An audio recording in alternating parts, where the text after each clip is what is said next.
Halo sahabat BPHN, selamat datang di BPHN Talks, obrolan santai seputar regulasi dan isu hukum terkini, mulai dari obrolan warung kopi hingga tingkat tinggi. Berjumpa dengan saya Haura di podcast BPHN Talks episode 54 dengan topik Mari Menulis di Jurnal Refindim volume 13 nomor 2 tahun 2024. Sahabat BPHN, kami informasikan kembali bagi sahabat BPHN yang mungkin baru bergabung di podcast kami. Jurnal Refindim atau JRV dibangun sejak tahun 2012 yang saat ini sudah 13 volume yang diterbitkan. JRV sendiri merupakan jurnal tematik yang setiap tahunnya terdapat 3 tema, di mana setiap edisi terdiri dari 9 naskah. Penerbitan JRV ini gratis sahabat BPHN, tidak dipungut biaya apapun. Jadi hati-hati penipuan ya sahabat BPHN. Namun dalam proses penerbitan naskah memang harus ada seleksi dari tim redaksi BPHN. Dan tahun 2022 JRV berhasil meraih recognition RE akreditasi peringkat 2 atau kita kenal sebagai Sinta 2. Dan selain itu, di lembaga indeks internasional, JRV telah mendapatkan akreditasi Directory of Open Access Journals sehingga sistem seleksinya cukup ketat. Karena tulisan-tulisan yang ada dalam JRV BPHN mempunyai nilainya tersendiri. Di bulan Juni ini, JRV sedang membuka Call for Papers untuk volume 13 nomor 2 yang deadline-nya pada tanggal 5 Juli 2024. Artinya tinggal beberapa hari lagi loh sahabat BPHN. Nah, untuk tema JRV pada edisi kali ini pun ialah masa depan profesi hukum di Indonesia, tantangan profesi hukum di era digital. Hari ini di studio BPHN kita kembali kedatangan teman ngobrol yang merupakan pimpinan redaksi Jurnal Refindim BPHN. Tidak lain tidak bukan adalah Mas Yeriko Kasworo. Selamat datang Mas Yeriko. Ya, terima kasih Mbak Ara, selamat siang sahabat juara, ya, sahabat BPHN. Oke, apa kabar nih Mas Yeriko? Baik Mbak Ara. Oke. Mas Yeriko, mungkin tanpa babi bu bebo lagi ya, mungkin sahabat BPHN yang nonton sekarang ini sudah penasaran nih berbicara berkaitan dengan profesi hukum, apalagi ini merupakan juga tema Refindim ya, Jurnal Refindim. Saat ini seperti kita tahu profesi hukum tuh menjadi profesi yang cukup menjanjikan di Indonesia. Namun dengan kemajuan teknologi apalagi di era digital sekarang itu mendadak loh semua orang tuh si paling bisa hukum gitu Mas. Nah, bahkan tuh katanya karena kemajuan teknologi ini ada beberapa profesi hukum yang juga katanya bisa terancam. Kira-kira nih Mas Yeriko, kurang lebih ada berapa banyak sih profesi hukum di Indonesia dan apa permasalahan ataupun tantangan terkait profesi hukum ini tadi? Ya, terima kasih Mbak Ara.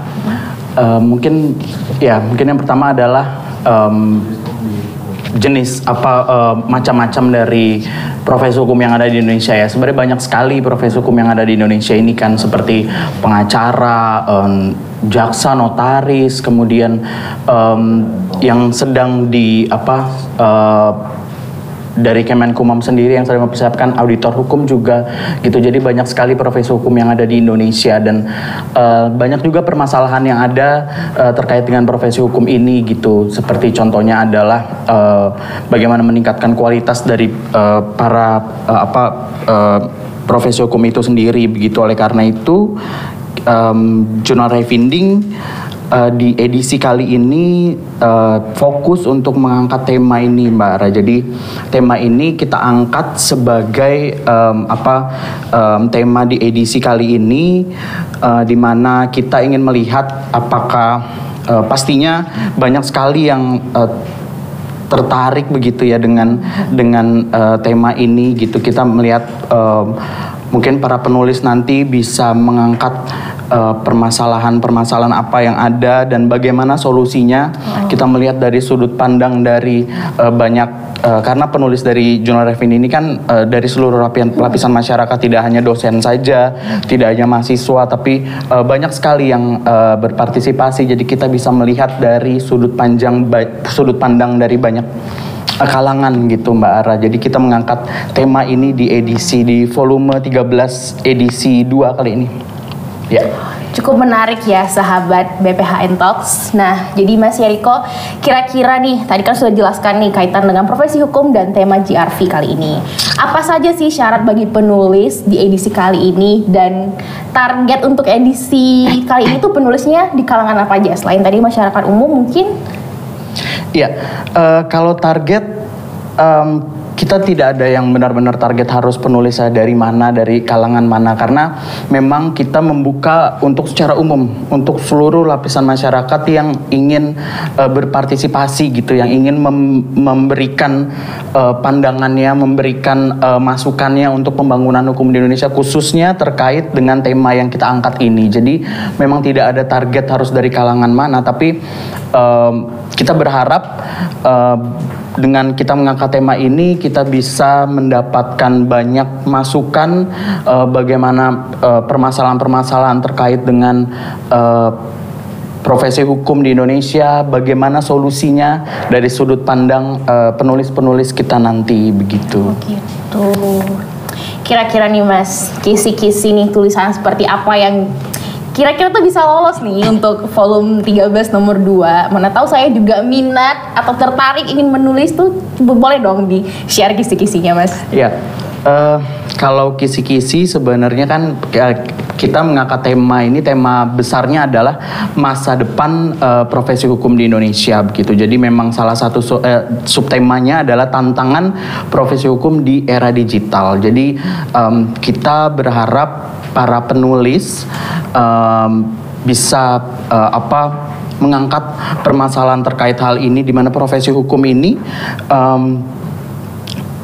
apalagi di era digital ya Mbak Ara, di era yang sudah artificial intelligence dan lain sebagainya gitu. Jadi memang sudah sangat berkembang sekali begitu. Dan bagaimana dengan profesi hukum di Indonesia gitu? Seperti contohnya saya pernah membaca satu artikel di mana profesi hukum ini di artikel tersebut begitu, bahwa tidak bisa digantikan dengan AI misalnya gitu. Nah, jadi mungkin kita berharap bisa banyak yang mengangkat, khususnya juga terkait dengan di era digital ini begitu, bagaimana permasalahannya, kemudian bagaimana solusinya nanti, seperti itu. Jadi mungkin kisi-kisinya yang pertama adalah sesuai dengan tema, itu sudah pasti begitu. Dan mungkin karena jurnal Refindig ini sangat fokus di substansinya Mbak Ara, jadi kita berharap para penulis nanti, sahabat BPHN yang akan menulis di jurnal Refindig nanti bisa lebih menguatkan dari segi substansinya begitu, isi dari tulisannya nanti begitu. Wah, menarik sekali sahabat BPHN. Kira-kira sahabat BPHN yang nonton udah ada ide belum nih buat nulis berkaitan dengan profesi hukum yang akan disubmit di GRV pada edisi kali ini? Ya. Nah, ini kan tadi berkaitan dengan substansi ya Mas ya. Kira-kira di mana para calon penulis ini nanti dapat melihat detail syarat, ketentuan maupun submissionnya gitu untuk mensubmit naskahnya mereka? Oke.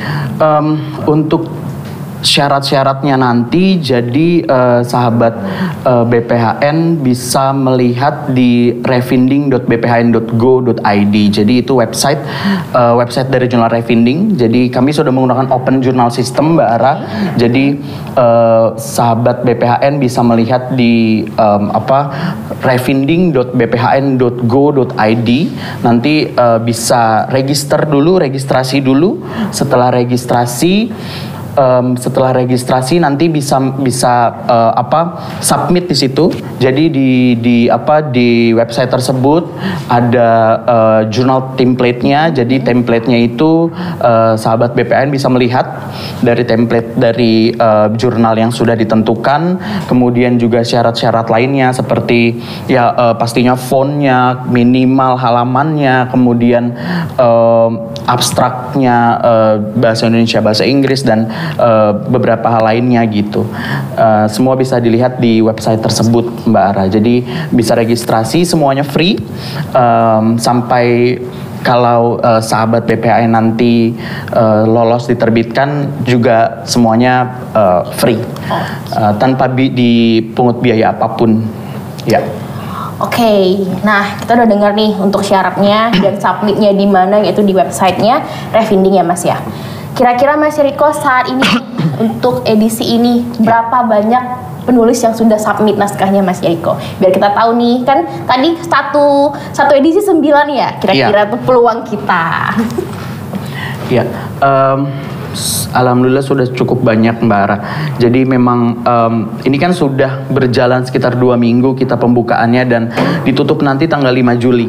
Jadi memang ya sampai sekarang masih berjalan, sudah cukup banyak dan akan terus kita buka sampai ditutup di 5 Juli nanti, yang kemudian nanti akan lanjut di review oleh Dewan Redaksi maupun Mitra Bestari reviewer kami.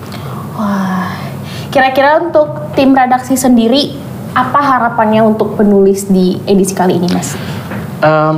Harapannya pastinya kami berharap setiap edisi baru bisa lebih baik lagi dari edisi sebelumnya ya, dari segi konsistensi dalam hal penulisannya begitu, kemudian juga isi dari tulisannya, substansinya begitu. Jadi mungkin kami berharap, dan mungkin kami juga berharap lebih bervariasi lagi penulis-penulisnya gitu, karena menurut saya mungkin semua lapisan masyarakat itu bisa memberikan masukan untuk hukum di Indonesia, dan melalui media Jurnal Refinding ini menurut saya salah satu media yang sangat baik begitu untuk memberikan masukan untuk hal tersebut begitu.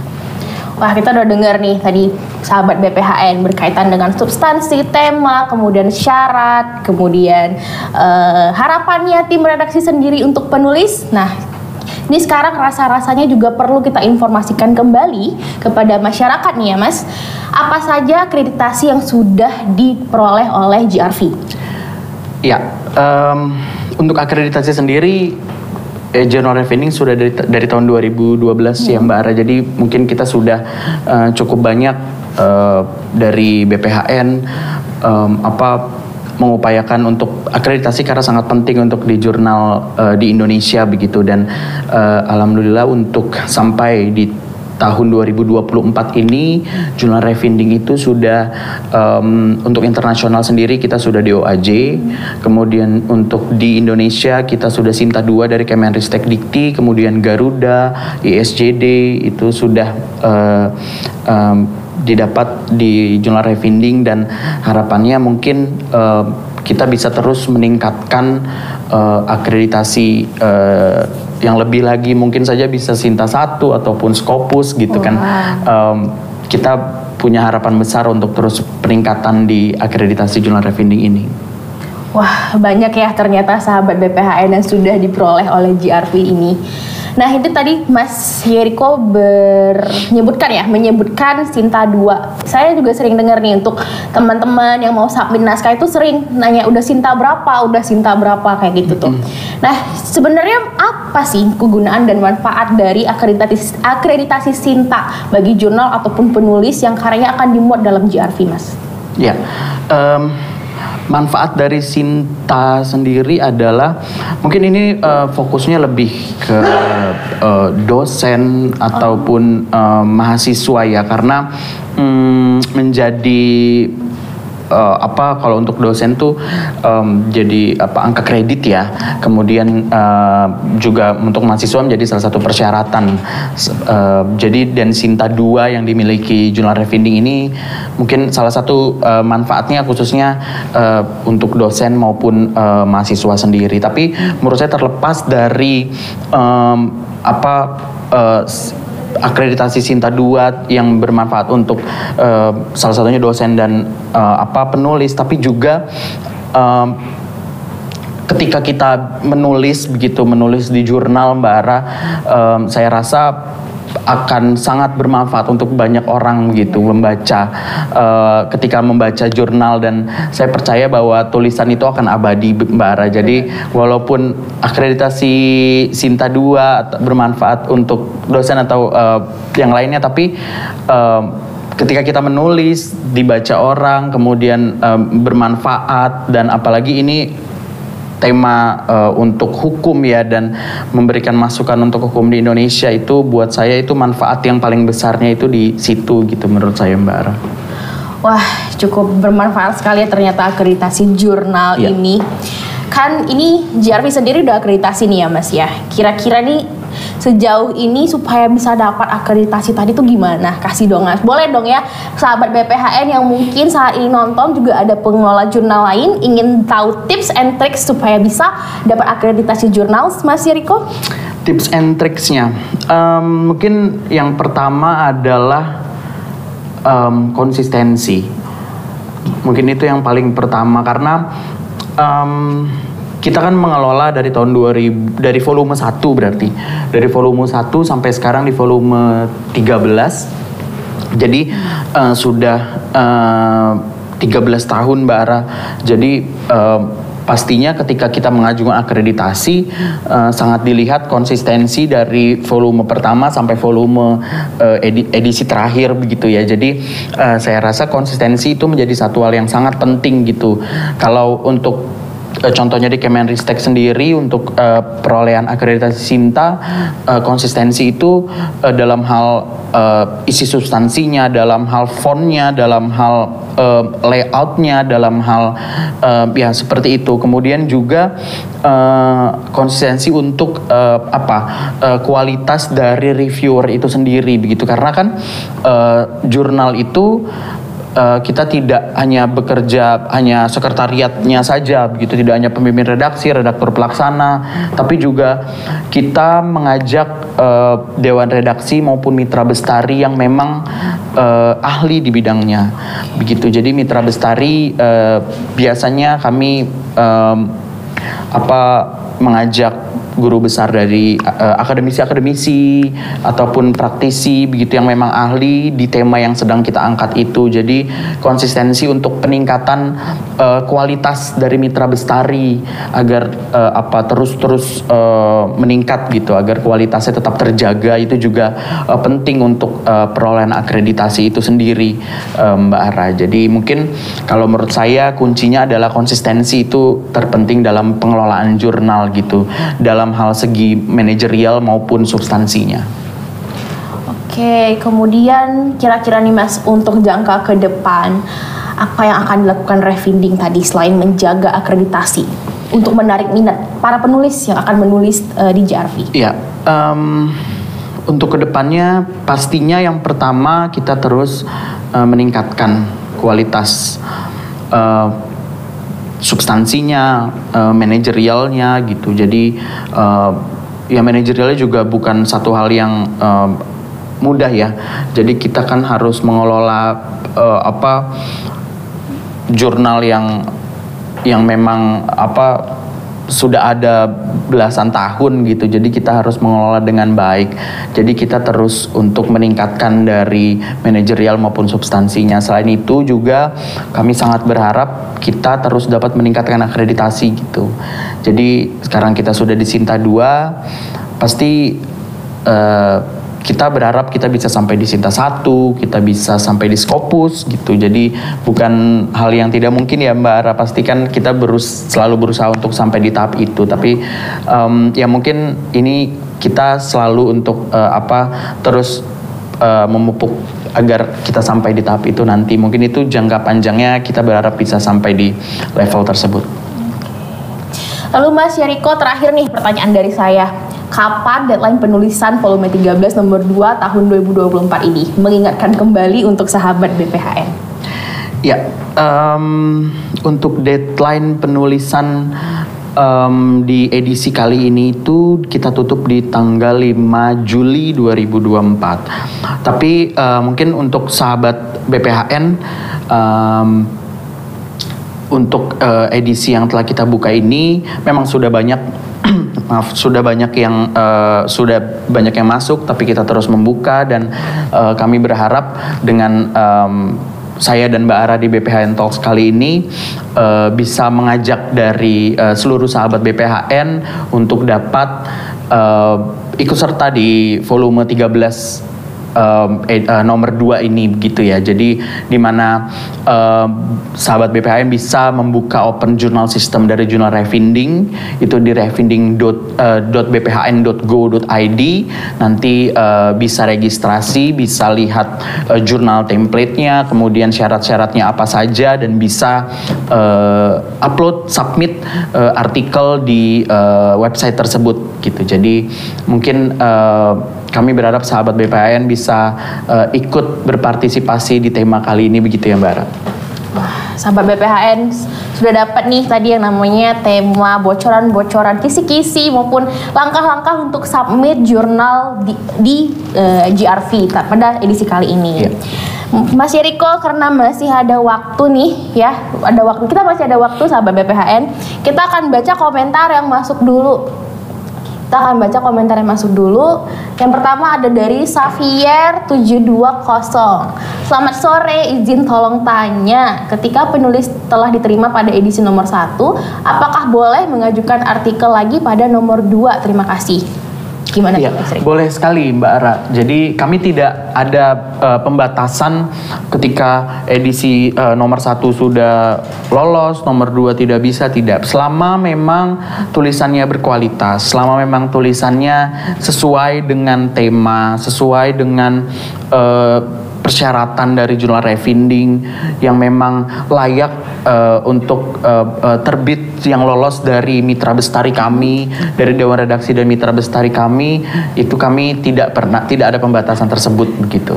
Jadi sangat dipersilahkan jika ada sahabat BPHN yang sudah menulis di edisi yang pertama, nomor 1, kemudian nomor 2 mau nulis lagi, atau nomor 3 mau nulis lagi, dipersilakan. Dan cukup banyak Mbak Ara yang seperti itu, yang memang menulis terus walaupun tidak selalu lolos ya, karena kan banyak yang menulis juga begitu. Jadi tapi cukup banyak yang terus begitu. Wah, sahabat BPHN, jadi benar-benar kesempatannya terbuka sekali ya, tidak dibatasi. Apabila satu edisi sudah terbit, naskahnya dibatasi untuk edisi selanjutnya, enggak. Ternyata emang selalu dibuka. Nah, selanjutnya apakah masih ada pertanyaan lagi dari sahabat BPHN yang ada di rumah? Oh, ada ini Mbak. Masih ada ya. Dari Shelly Agatha, bagaimana perkembangan teknologi digital mempengaruhi cara praktek hukum di Indonesia saat ini? Mungkin Mas Yeriko bisa memberikan pendapat. Ya, bagaimana perkembangan teknologi digital mempengaruhi? Ya ini pas kali ini yang sedang kita angkat ya Mbak Ara, di mana memang di era digitalisasi saat ini itu mempengaruhi di banyak aspek gitu ya. Salah satunya juga pastinya di bidang hukum, kemudian juga di profesi hukum saat ini begitu ya. Nah, menurut saya mungkin di era digital saat ini cara praktek hukum di Indonesia sedikit banyaknya terpengaruh begitu, apalagi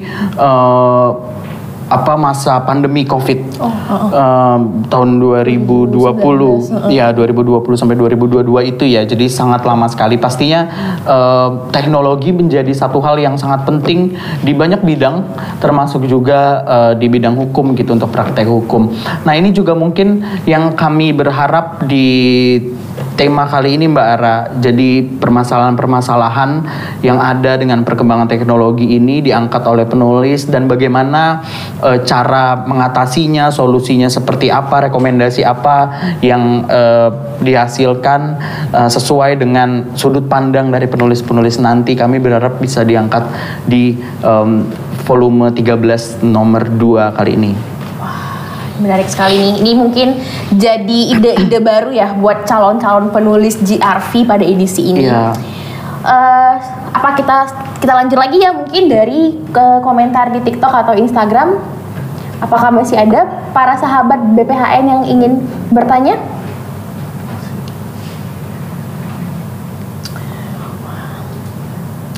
Iya. Wah, menarik Mungkin sekali ya Mas. Kini Mbak Ara kan banyak sekali nih Mbak Ara yang bertanya ke saya. Kita masih belum pernah menulis begitu ya. Kan ada yang beranggapan kalau journal reading ini benar-benar yang berat banget gitu Mbak Ara. Sebenarnya untuk sahabat BPHN itu sangat bisa sekali gitu untuk menulis di jurnal reading. Kita tidak melihat dari latar belakang manapun gitu. Kalau memang tulisannya itu isinya sangat berkualitas gitu, memang kalau menurut Mitra Bestari kami memang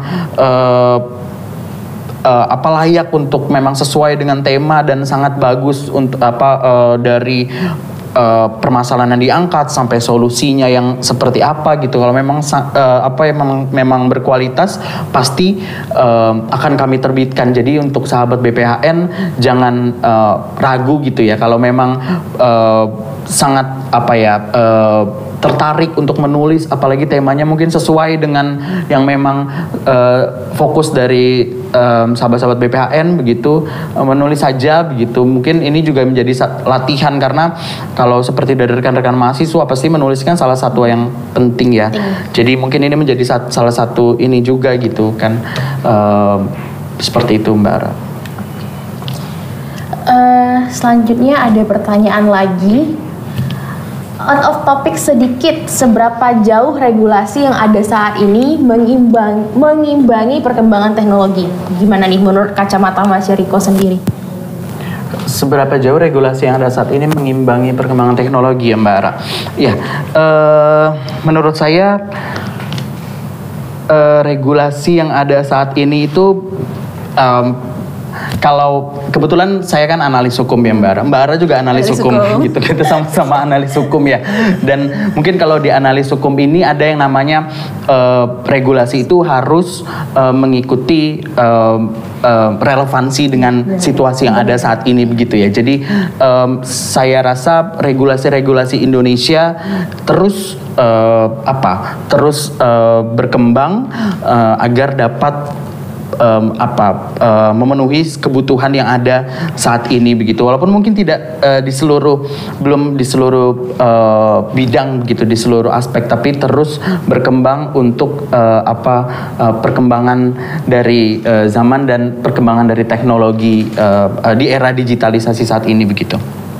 Wah, menarik sekali, benar-benar menarik sekali untuk GRV edisi kali ini ya Mas Riko ya. Kira-kira nih Mas Riko, untuk GRV sejauh ini tuh sudah berapa sih tulisan yang tayang di GRV Mas Riko? Kita setiap nomor itu ada 9. Jadi ini sudah berarti berapa tuh Mbak Ara? 13 kali dan setiap kali 3 kali 9 ya. Jadi ya berarti sudah ratusan ya. Begitu. 110. Ya. Berarti kalau seperti itu kan artinya minat sahabat BPHN itu banyak ya untuk ingin menulis di GRV. Banyak sekali dan penulisnya pun sangat variatif. Nah kira-kira tuh ada tambahan gak sih Mas untuk kuota naskah terbit, mengingat penulis itu sudah semakin nambah, semakin edisi? Ya, kalau kuota penulis tidak Mbak Ara, karena kan kembali lagi konsistensi menjadi satu hal yang sangat penting di jurnal. Jadi kita tetap 9, tapi itu mungkin menjadi challenge untuk penulis-penulis. Gimana mungkin yang gimana caranya menjadi salah satu dari 9 yang diterbitkan gitu. Jadi challenge untuk teman-teman sahabat-sahabat BPHN untuk bisa menjadi salah satu bagian di edisi tersebut gitu Mbak Ara. Mungkin ini Mas, saya juga ingin bertanya nih. Kalian tidak menutup kemungkinan ya sahabat BPHN, baik yang warga BPHN maupun sahabat BPHN di rumah menulis di GRV.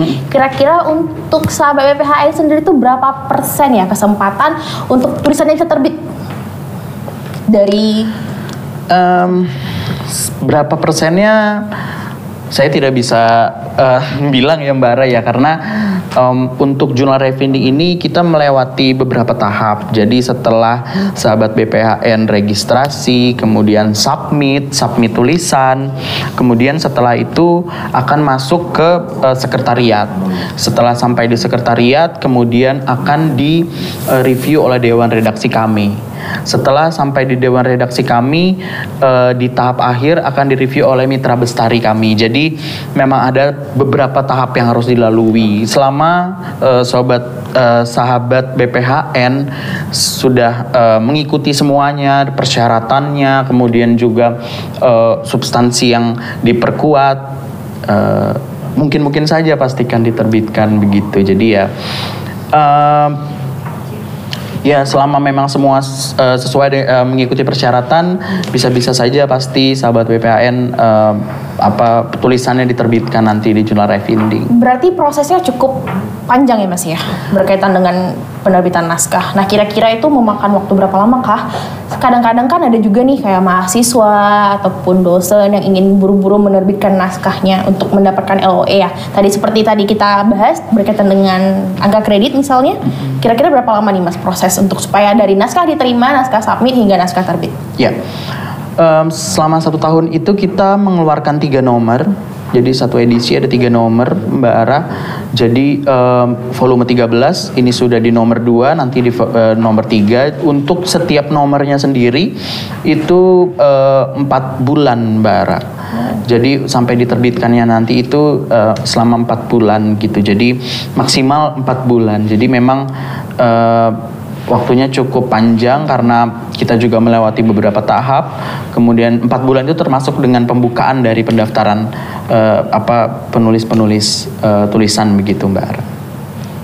Wah, sahabat BPHN, sudah mulai tercerahkan dengan kehadiran Mas Yeriko di sini untuk sahabat-sahabat BPHN yang ingin menulis di jurnal refinding volume 13 nomor 2 tahun 2024. Tadi sudah dijelaskan juga terkait tema, kemudian tentang substansi, kemudian cara-cara tips and trick, bahkan hingga tips and trick supaya mendapatkan akreditasi jurnal bagi pengelola jurnal yang ada di instansi mungkin sahabat BPHN. Iya. Mungkin baik, demikianlah BPHN Talks kita kali ini.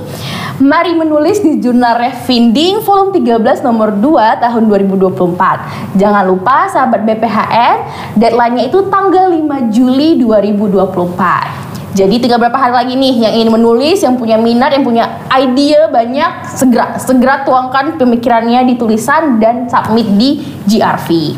Dan kami mengajak seluruh sahabat BPHN, terutama yang berprofesi hukum, jangan lupa untuk memajukan pendaftaran regulasi kita dan mewujudkan keadilan. Mungkin bagi sahabat BPHN yang masuk di podcast tadi saat pertengahan dan ketinggalan, jangan lupa untuk memfollow BPHN_Kemenkumham karena nanti video ini akan disematkan di Instagram BPHN. Mungkin itu saja, sampai jumpa di BPHN Talk selanjutnya. Bye-bye.